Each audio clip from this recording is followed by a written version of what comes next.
Hello everyone, ভট্টাচার্যস কিচেনে তোমাদের welcome.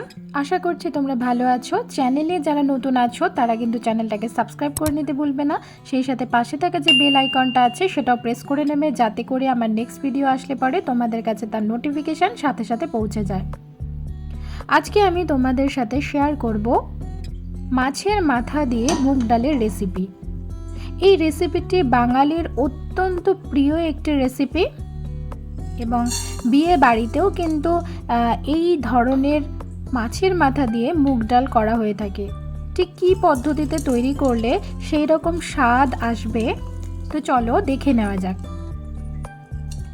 আমি প্রথমে এখানে 100 গ্রাম মতো মুগ ডালকে শুকনো খোলায় রোস্ট করে নেব।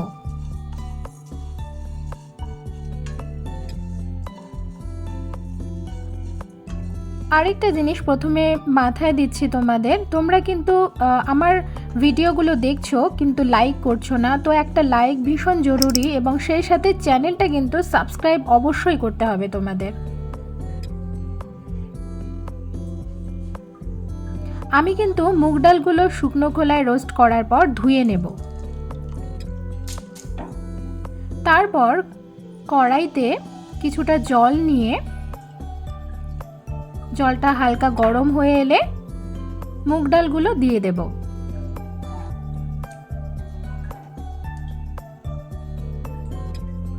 সামান্য নুন অ্যাড করব।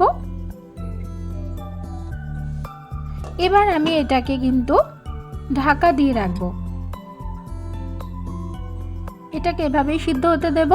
এখানে আমি মাছের মাথা নুন আর হলুদ দিয়ে ম্যারিনেট করার পর আমি এগুলোকে সরষের তেলে ভেজে নিয়েছি কড়া করে।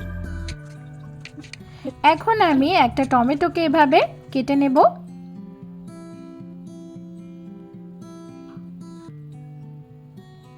আর আমি এখানে 1.5 খানা মতো পেঁয়াজ ইউজ করব।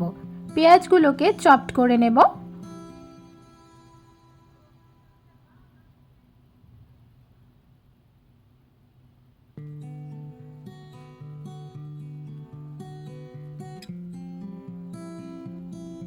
তোমরা চ্যানেলে কিন্তু অবশ্যই একটা লাইক করে দেবে এবং এই ধরনের আরও রেসিপি পেতে হলে কিন্তু আমার চ্যানেলের সাথে তোমাদের কানেক্ট থাকতে হবে।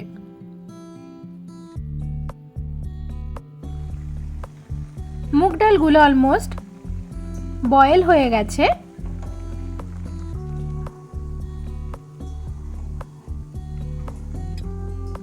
এটা বয়েল হতে 15 মিনিট সময় লেগেছে। তারপর কিন্তু এখানে আমি সরষের তেল দিয়ে দিয়েছি। এটা অবশ্যই সরষের তেলে রান্না হবে।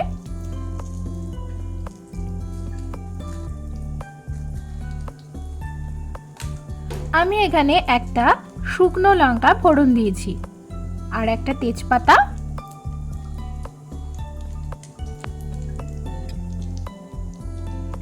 এবং সেই সাথে গোটা গরম মশলা অর্থাৎ 2টো লবঙ্গ, 4টে এলাচ আর একটা দারচিনি। আর এখানে আমি দিয়ে দিয়েছি গোটা জিরে। গোটা জিরে 1 টিস্পুন আর এখানে 1.5 খানা মতো পেঁয়াজ চপ করে আমি দিয়ে দিয়েছি। এবার আমি কিছুক্ষণ নেড়ে চেড়ে নেব এটাকে। তারপরে আমি কেটে রাখা টমেটোটাও দিয়েছি। কেটে রাখা টমেটোটা দিয়ে দেওয়ার পরে হালকা করে নেড়ে চেড়ে নেব।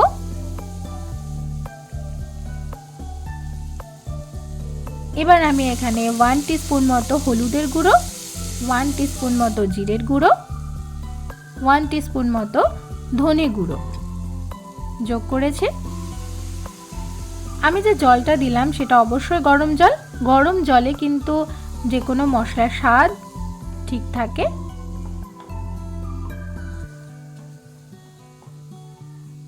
মশলাগুলো দিয়ে আমি কিন্তু নেড়ে চেড়ে নেব। এই স্টেজে আমি নুন দেব। নুন দিলে পরে কিন্তু টমেটোগুলো মজে যাবে। আমি এখানে 1 টিস্পুন মতো নুন যোগ করেছি আর তারপরে সামান্য গরম জল। মশলাটা যাতে কড়াইতে লেগে না আসে তাই জন্য আমি এখানে অল্প অল্প করে জল যোগ করছি আর মশলাটাকে ভালো করে কষিয়ে নিচ্ছি।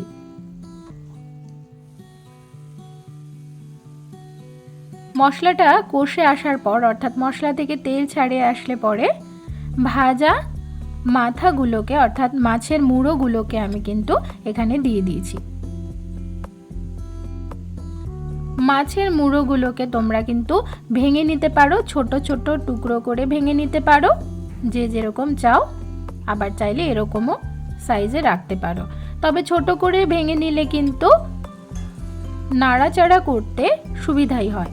আর অল্প কিছুটা গরম জল দিয়েছি যাতে মশলাটা তলায় লেগে না আসে। আমি পুরো রান্নাটাই কিন্তু গরম জল ব্যবহার করেছি, একদমই ঠান্ডা জল ব্যবহার করিনি। এতে ডালের টেস্ট কিন্তু খুব ভালো আসবে।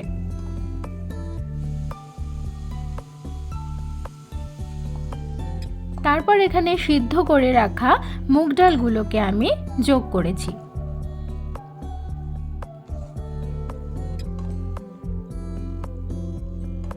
এবারও আমি কিছুক্ষণ এটাকে কষে নেব।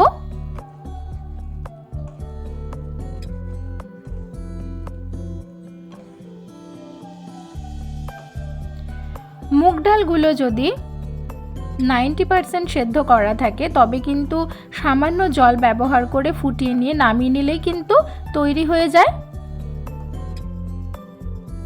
আমার এখানে মুগ ডালগুলো কিন্তু প্রায় মোটামুটি সিদ্ধই ছিল। কষা হয়ে গেলে পরে আমি অল্প পরিমাণ গরম জল ব্যবহার করেছি। আমি ডালটাকে যেরকম কনসিস্টেন্সিতে রাখবো সেই পরিমাণে আমরা জল ইউজ করব।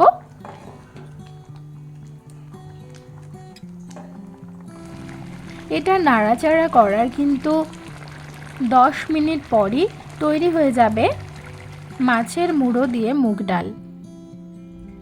এখানে আমি 1 টিস্পুন মতো গরম মশলার গুঁড়ো যোগ করেছি। গরম মশলার গুঁড়ো কিন্তু একদম শেষে। নাড়াচাড়া করে একদম গ্যাস ওভেন বন্ধ করে দিতে হবে।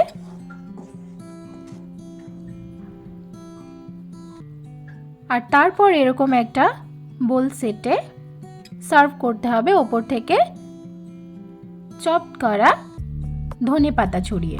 তৈরি হয়ে গেল আজকের রেসিপি। ভালো লাগলে চ্যানেলটাকে সাবস্ক্রাইব করে নিতে হবে, পাশে থাকা বেল আইকনটাকেও প্রেস করতে হবে।